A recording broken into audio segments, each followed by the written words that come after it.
এত নর্তকী, এত নারী, এত উলঙ্গ ছবি যদি এত কম বয়সে আব্বা দেখে ফেলো, আগামী জীবন তুমি কেমনে বাঁচবে?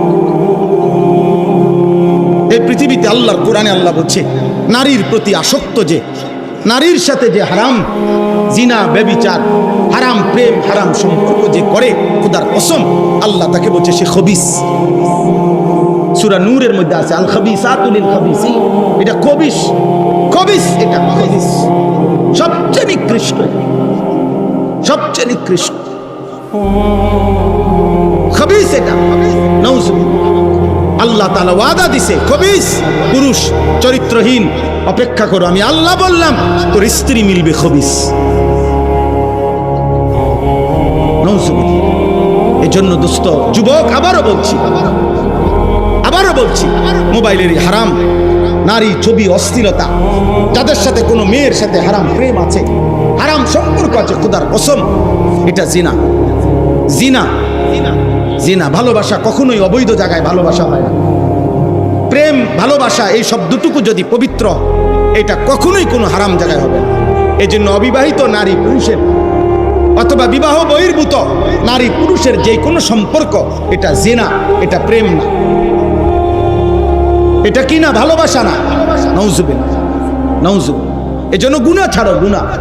একটা ছেলেকে বলি, অসংখ্য ছেলে, তোমরা আব্বা গুনাহ ছাড়ো, মদের আড্ডা ছাড়ো, জুয়ার আড্ডা ছাড়ো, নারীর আড্ডা ছাড়ো, নারীর আড্ডা ছাড়ো।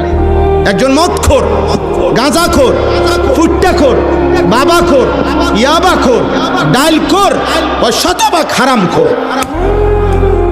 কি হারাম? খোদার কসম আল্লাহর কোরআন ধরে বলি, নবীজি বলছে কোন নেশাখোর যখন নেশা করে, মদ, নেশা, পেন্সি, গাঁজা, ইয়াবা, ট্যাবলেট, এই জাতীয় যে কোনো জিনিস যখন নেশাখোর নেশা পান করে, নেশা রেডি করে, শুরু করে, আল্লাহর কসম, আল্লাহর কসম, নবীজি বলছে আল্লাহ তাআলা তার কলিজার থেকে ঈমান খুল্লা বাইর করে ফেলে। রব্বে কাবার কসম। আল্লাহ তখন বলে, এই নেশাখোর, এদিকে আমার ঈমানটা আমারে দিয়া যা বেঈমান, এবার যা। 2 নম্বর হলো জিনাখোর। হাদিসে নবীজি বলছে যে নারীর সাথে যে হারাম কাজ করে, খোদার কসম নবী বলছে আল্লাহ তাআলা এর পূর্ব মুহূর্তে তার ঈমান খুলে ফেলে, তার কলিজার থেকে ঈমান টেনে বের করে ফেলে। এই বেঈমান, এদিকে আমার ঈমান আমারে দিয়া যা, এবার বেঈমান যা, নারীর সাথে তোর যেটা মন সেটা যা। মান জানা ওয়া শারিবাল খামরা নাযা আল্লাহু মিন কলবিহিল ঈমান কামা ইয়াখলাউল ইনসানু আল কামিসা মিন রাসিহি। আল্লাহ আমাদেরকে মাফ করুন। মাত্র 14 বছর, 16 বছর, এত কম বয়সে এত বড় গাদ্দার, যে এই গাদ্দার তার পরিবার, মা বাপ, তার পূর্বপুরুষ, তার ধর্ম, তার সমাজ, তার লোকালয়, তার সংস্কৃতি, তার দেশের কোনো কালচার, কোনো কিছুর সাথে তার সম্পৃক্ততা নেই। তাহলে সে কি বুঝাইতে চাচ্ছে? বলো তোমরা, নাহলে প্রতিবাদ করো, বলো, জিজ্ঞাসা করেন।